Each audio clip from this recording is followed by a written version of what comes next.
Hai teman baca, ketemu lagi dengan saya. Kali ini saya akan bicara soal kiat-kiat naskah bisa diterima oleh penerbit.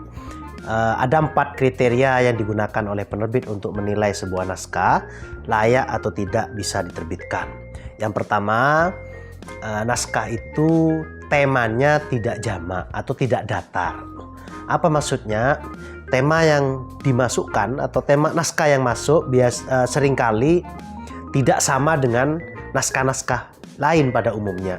Baik judulnya, terutama substansinya, syukur-syukur juga tidak sama 100% daftar pustakanya. Biasanya naskah-naskah yang begini ini cenderung berkaitan dengan buku ajar. Buku ajar mata kuliah tertentu biasanya cenderung sama judulnya, sama substansinya, bahkan juga sama daftar isinya.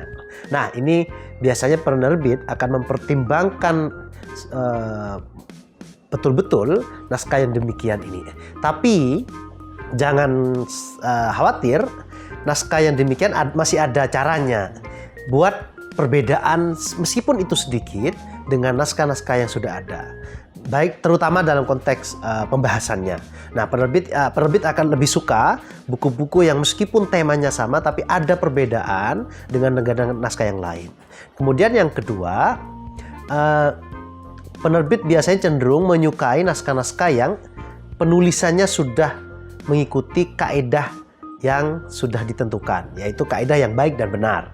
Nah, naskah yang belum mengikuti kaedah baik dan benar itu biasanya cenderung ditolak oleh penerbit. Kenapa? Karena nanti kalau diterbitkan, penerbit akan punya risiko mengedit sedemikian rupa dengan ribet gitu ya, sehingga berpotensi merubah substansi pesan dari yang diinginkan oleh penulis. Kemudian yang ketiga, naskah yang diterbitkan itu hendaklah tuntas atau sudah selesai ditulis atau pembahasannya sudah lengkap gitu ya. Nah, jangan sekali-kali penulis itu mengirimkan naskah kepada penerbit jika naskah itu belum selesai atau belum tuntas untuk ditulis. Biasanya contoh misalnya penulis mengirimkan naskah masih berupa proposal penelitian yang isinya masih latar belakang atau pendahuluan, kajian teori, atau bahkan misalnya metode penelitian, sementara data dan macam-macamnya belum masuk.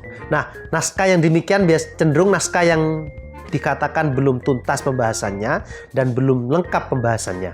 Nah, ini biasanya penerbit juga tidak mau beresiko, dikembalikan saja, bahkan tidak direview sama sekali.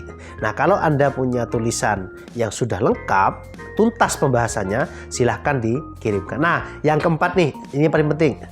Naskah yang keempat, kriteria yang keempat ini biasanya cenderung berkaitan dengan segmen pembaca. Nah, naskah yang pembacanya rendah atau minimal menurut penerbit segmentasi pembacanya rendah, biasanya penerbit itu agak enggan untuk menerbitkan. Tapi kalau misalnya sebaliknya, naskahnya itu cenderung pembacanya luas dan segmen pembacanya lebar, terbuka untuk umum, bahasa marketingnya berpotensi laris, nah, itu biasanya penerbit ini akan mengupayakan naskah ini akan dapat terbit dalam waktu yang sesingkat-singkatnya sesuai dengan kebutuhan pasar. Nah, 4 kriteria ini menjadi ketentuan atau seringkali digunakan oleh penerbit-penerbit untuk menentukan naskah ini layak diterbitkan atau tidak.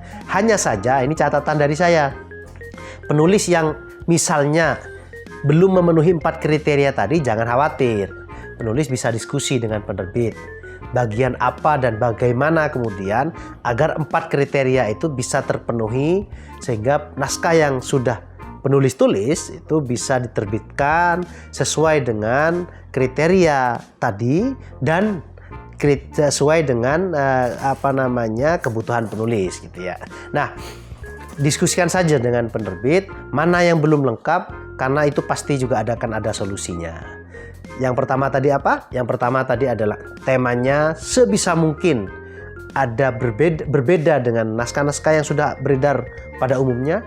Yang kedua, ditulis dengan kaedah yang baik dan benar yang sudah ditentukan. Kemudian yang ketiga, pembahasannya tuntas, lengkap. Kalaupun ada membahas satu tema, satu topik tertentu, tuntas, selesai di satu buku itu. Kemudian yang keempat adalah segmen pembacaan jelas. Nah, keempat ini perlu didiskusikan dengan penerbit lebih lanjut, karena pasar itu, segmen pembaca itu juga biasanya juga cenderung bisa dibentuk. Nah, itu dari saya. Jangan khawatir naskah Anda ditolak oleh penerbit, karena penerbit punya satu prinsip, terutama di kami di Internet Publishing. Prinsip itu adalah semua naskah yang sudah Anda tulis dan selesai ditulis punya hak yang sama untuk diterbitkan. Sehingga jangan khawatir, dikirimkan saja kepada penerbit, nanti biar penerbit yang memikirkan selebihnya. Demikian dari saya tunggu naskah Anda masuk ke redaksi kami. Top!